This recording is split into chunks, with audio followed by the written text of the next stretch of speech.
নমস্কার বন্ধুরা, আজকে বানাবো চিকেন মোমো। পুরো ভিডিওটা দেখার অনুরোধ রইল। আমি এখানে হাড় ছাড়া চিকেন নিয়ে নেব। চিকেনটাকে ব্লেন্ডারে পেস্ট করে নেব, একদম নরম করে মিহি করে পেস্ট করে নেব। তারপরে এখানে আমি আদা কুচি, রসুন কুচি, পেঁয়াজ কুচিয়ে নিয়েছি। সব কিছু নিয়ে ওই মাংসর পেস্টটার মধ্যে পেঁয়াজ কুচি, রসুন কুচি, আদা কুচি সব কিছু দিয়ে দেবো, দিয়ে ভালো করে মাখিয়ে নেব।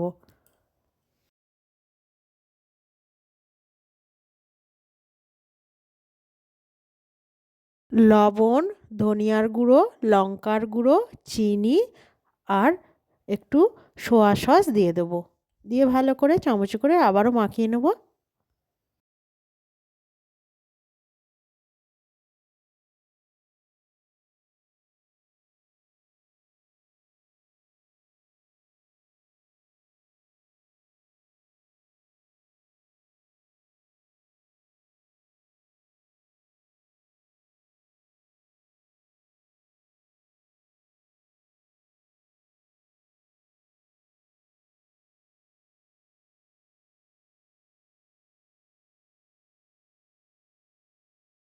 তারপরে 1 ঘন্টার জন্য চাপা দিয়ে রেস্টে রেখে দেবো।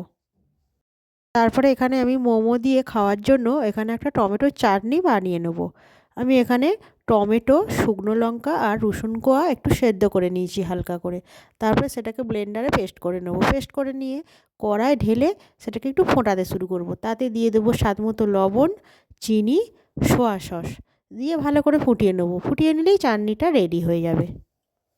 তারপরে লাস্টে নামানোর আগে আমি একটু টমেটো সস দিয়ে দেবো।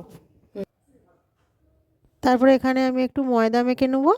ময়দাটা মেখে ছোটো ছোটো করে লেচি কেটে নেবো, একদম ছোটো ছোটো করে লেচি কেটে নিয়ে সেগুলো সব একবারে বেলে নেবো। যতগুলো করব আমি বেলে নেওয়ার পরে আমি একটা একটা করে ওই যে পুরটা রেখেছিলাম পুরটা দিয়ে দেবো।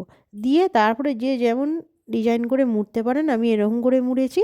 আপনারা চাইলে এটা সহজ উপায়, এটাও মুড়তে পারেন বলে আমি এরকম করে সব কটাকে মুড়ে নেবো। মুড়ে নিয়ে সব যখন হয়ে যাবে তারপরে আমি একটা গ্যাসের ওপর হাঁড়ি বসিয়ে দেবো। হাঁড়ির ওপর দিয়ে দেবো জল, জলটা একটু গরম হতে দেবো।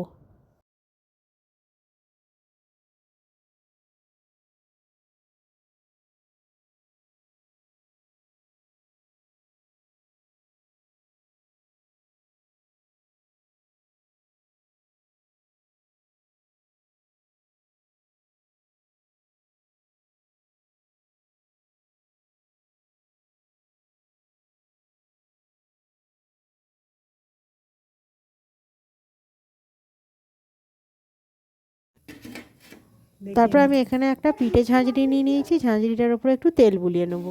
জলটা দেখছি যখন ফুটে গেছে তখন আমি ওই মোমোগুলো ওই পিঠে ঝাঁঝরির ভেতরে দিয়ে দেবো। তারপরে ভালো করে ঢাকা দিয়ে মোমোগুলো আমি করে নেব।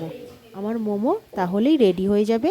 আমি ওই যে চাটনিটা বানিয়ে রেখেছিলাম সেইটা দিয়ে মোমোগুলো পরিবেশন করব।